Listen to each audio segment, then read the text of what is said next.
بسم اللہ الرحمن الرحیم۔ قبر کی پہلی رات میں کیا ہوگا؟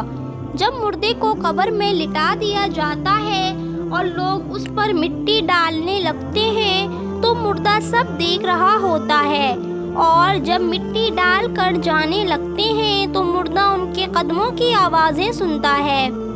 جب لوگ مردے کو قبر میں دفنا کر جا رہے ہوتے ہیں تو مردے کی گھبراہٹ بڑھ جاتی ہے اور وہ بہت ڈرنے لگتا ہے۔ قبر کے اندر اتنا اندھیرا ہوتا ہے کہ مردے کو اپنا ہاتھ بھی نظر نہیں آتا، بہت زیادہ اندھیرا ہر طرف پھیلا ہوتا ہے۔ جب مردے کو دفنا کر لوگ چلے جاتے ہیں تو دو فرشتے کالی اور نیلی آنکھ والے آتے ہیں اور اس مردے سے سوال جواب کرتے ہیں۔ قبر میں مردہ اتنا بے بس ہوتا ہے کہ اس کے جسم پر بچھو رینگ رہے ہوتے ہیں اور وہ مردہ اسے اٹھانا چاہے گا، لیکن اتنی طاقت نہیں ہوگی کہ اس بچھو کو اپنے اوپر سے اٹھا سکے۔ آپ جب بھی قبرستان جاتے ہیں تو دیکھتے ہوں گے کہ دو قبریں آپس میں ملی ہوتی ہیں، لیکن وہ اندر سے ایک جیسی نہیں ہوتی۔ کسی قبر میں اللہ کا عذاب ہو رہا ہوتا ہے اور کسی قبر میں مردہ جنت کے مزے لے رہا ہوتا ہے۔ کسی کو قبر ایسے دبا رہی ہوتی ہے جیسے ماں گود میں اپنے بچے کو پیار سے دباتی ہے، اور کسی کو قبر ایسے دباتی ہے کہ اس کی دائیں پسلی بائیں پسلی میں گھس جاتی ہے۔ بے نمازی انسان کو قبر اتنی تیز دباتی ہے کہ اس کی پسلیاں ٹوٹ پھوٹ کر ایک دوسرے میں مل جاتی ہیں۔ کسی کی قبر میں جہنم کی کھڑکی کھلی ہوتی ہے اور کسی کی قبر میں جنت کی ہوائیں چل رہی ہوتی ہیں۔ گنہگار بندی کی قبر میں ایک اندھا سانپ ڈال دیا جاتا ہے۔ وہ سانپ جب ایک بار ڈستا ہے تو اس کا درد 40 سال تک نہیں جاتا ہے۔ قبر دو طرح کی ہوتی ہے، یا تو جنت کے باغوں میں سے ایک باغ ہوتی ہے یا دوزخ کے گڈھوں میں سے ایک گڈھا ہوتی ہے۔ قبر میں 3 سوال پوچھے جائیں گے۔ فرشتے پوچھیں گے کہ تمہارا رب کون ہے؟ جو نیک ہوگا وہ کہے گا کہ میرا رب اللہ ہے، اور جو برا ہوگا وہ کہے گا کہ ہائے افسوس، ہائے افسوس، مجھے نہیں پتا۔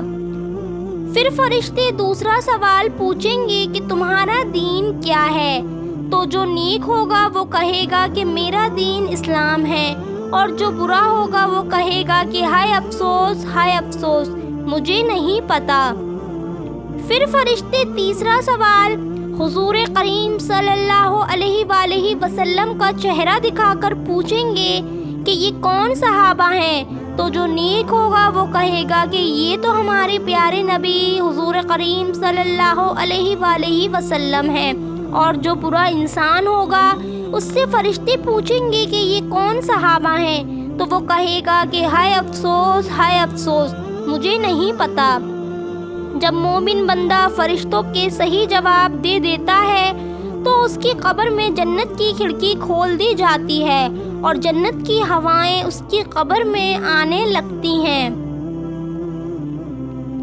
اور جب کافر بندہ فرشتوں کے جواب نہیں دے پاتا تو اس کی قبر میں جہنم کی کھڑکی کھول دی جاتی ہے، جس سے گرم لو آنے لگتی ہے، اور اس کے لیے جہنم کا بچھونا بچھا دیا جاتا ہے اور اس پر عذاب کے فرشتے مسلط کر دیے جاتے ہیں۔ عذاب دینے والا فرشتہ اندھا، بہرا اور گونگا ہوتا ہے، جو بہت ہی ڈراونا ہوتا ہے۔ اس کے ہاتھ میں لوہے کی راڈ ہوتی ہے جس سے وہ گنہگار بندوں کو مارتا ہے۔ جب مومن بندہ فرشتوں کے صحیح جواب دے دیتا ہے تو اس کے سامنے جہنم کی کھڑکی کھول دی جاتی ہے۔ تو فرشتے کہتے ہیں کہ اللہ کے نیک بندے، اگر تم ہمارے سوالوں کے صحیح جواب نہ دے پاتے تو تمہارا ٹھکانہ یہ جہنم ہوتی۔ جب کافر بندہ فرشتوں کے سوال کے جواب نہیں دے پاتا تو اس کی قبر میں جنت کی کھڑکی کھول دی جاتی ہے اور فرشتے کہتے ہیں کہ دیکھ تو نے کیا کھو دیا۔ اگر تو دنیا میں اللہ پر اور اس کے رسول پر ایمان لے آتا تو تیرا ٹھکانہ یہی جنت ہوتی۔ پھر مومن بندی کی قبر کو 70 گز تک چوڑی اور 70 گز تک لمبی پھیلا دی جاتی ہے اور اس کی قبر میں جنت کی خوشبوئیں آتی رہتی ہیں، اور کافر بندی کی قبر کو تنگ کر دیا جاتا ہے تو اس سے اس کی پسلیاں ادھر کی ادھر ایک دوسرے میں گھس جاتی ہیں اور اس کی قبر میں جہنم کی آگ کی گرم لو آنے لگ جاتی ہے۔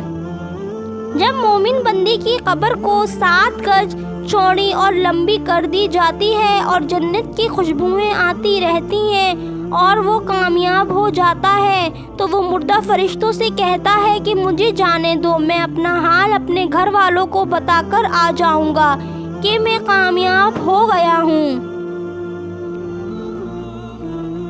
تو فرشتے کہتے ہیں کہ نہیں، اس کی اجازت نہیں ہے، اب تم آرام سے سو جاؤ، اب تم کو تمہارا اللہ ہی قیامت میں جگائے گا۔ اور پھر وہ مردہ آرام سے سو جاتا ہے اور گنہگار بندے کا بہت برا حال ہوگا۔ اس کی قبر کے نیچے آگ لگا بچھونا بچھا دیا جائے گا اور عذاب دینے والے فرشتے آئیں گے، اس کی قبر میں سیاہ بچھو مسلط کر دیے جائیں گے جو اس کو ڈستے رہیں گے۔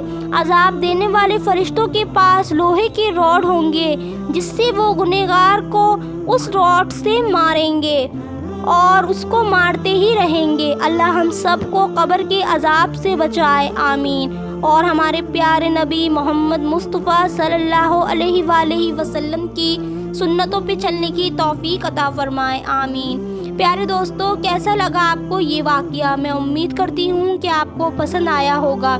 اس ویڈیو کو زیادہ سے زیادہ لوگوں میں، اپنے دوستوں میں، اپنے فیملی ممبرز میں شیئر کریں تاکہ ان لوگوں کو بھی اس ویڈیو سے فائدہ پہنچ سکے، اور ہمارے چینل اسلامک کہانی کو ضرور سبسکرائب کریں۔ کمنٹ باکس میں اپنی قیمتی رائے کا اظہار ضرور کریں۔ تب تک کے لیے دوستو، خدا حافظ، ملتے ہیں دوسری ویڈیو میں۔